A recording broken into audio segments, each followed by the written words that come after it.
Happy Monday, insiders. Welcome to another week's Matt Monday download. I know it's your favorite Monday morning show. You just can't wait to get that email in your inbox so you can jump over here to YouTube and watch what I've got to say.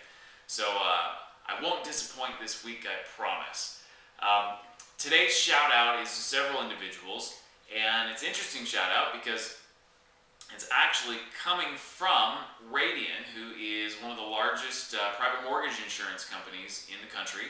And on this particular short sale file, which we started about 6 months ago, and that's not abnormal for a file to be listed and take 6 months before you get an offer, or 2 offers, or 3 offers, or however many you need to get one approved and then close. So 6 months is actually not bad in the short sale world.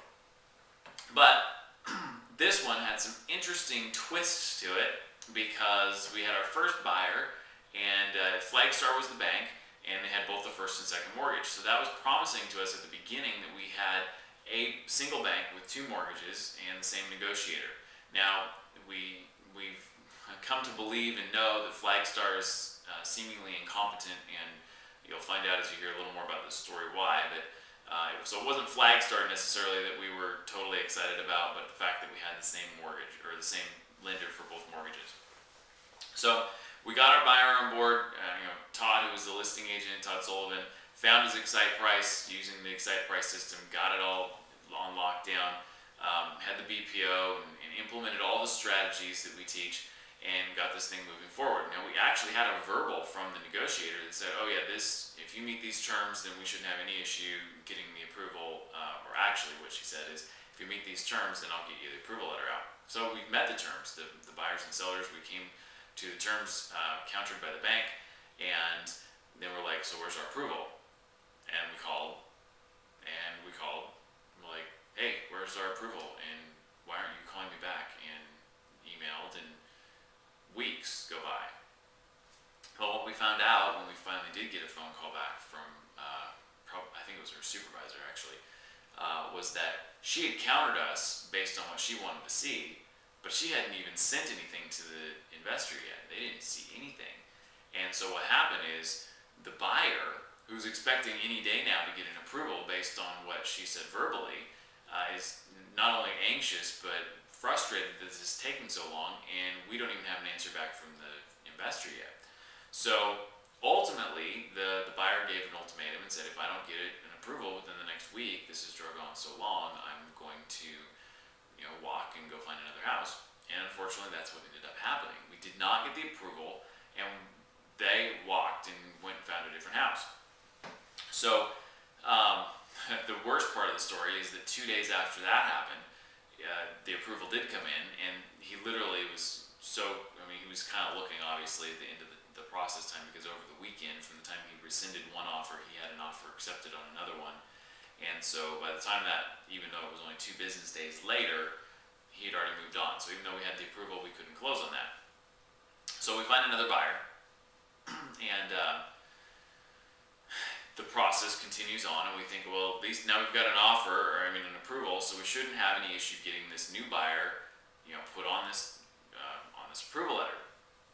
Well, here it gets a little dicey again, and what happened is the second mortgage was transferred out of their normal servicing and actually over to the legal department for collections and the processing of a judgment, so that when the property went to foreclosure, they could just simply immediately move it to a judgment and collect on the deficiency balance of that note.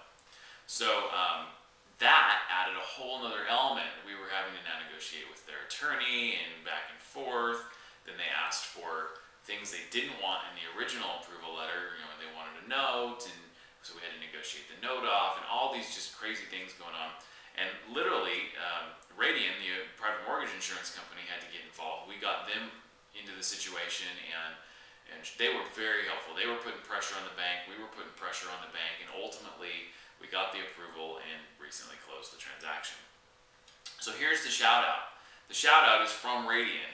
They actually forwarded an email to us that said, or sent an email to us that said, hey, thank you guys for not giving up in this process and putting all this energy and effort forward.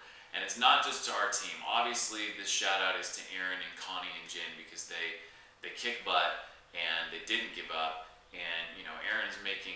multiple phone calls every single day to the attorney firm to get the approval letter that we needed to get, working through things with the seller on the list agent side, all these different things. So our team, obviously, the shout out is for you.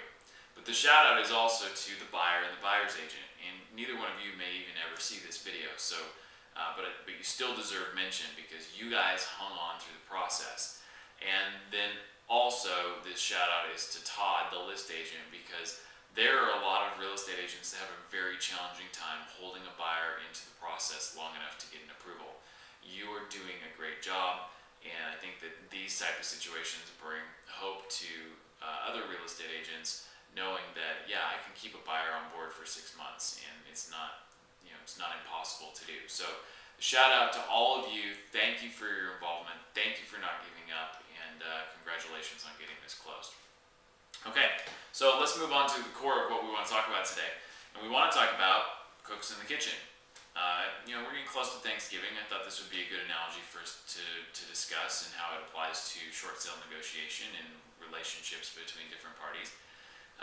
For Thanksgiving, Jessica and I, we go over to her dad's house, and he has a big, thing that he does. I mean, tons of people come and just all sorts of food. And what he does, though, is Thanksgiving morning, he actually gets up about 4 o'clock in the morning to get the turkey started and get the cooking started. And part of the reason is because the turkey needs a long time to cook, right? The other part of the reason is because at 4 a.m., everybody else in the house is asleep. And he doesn't have anybody in his way, so he can actually do all the things he needs to do for his cooking.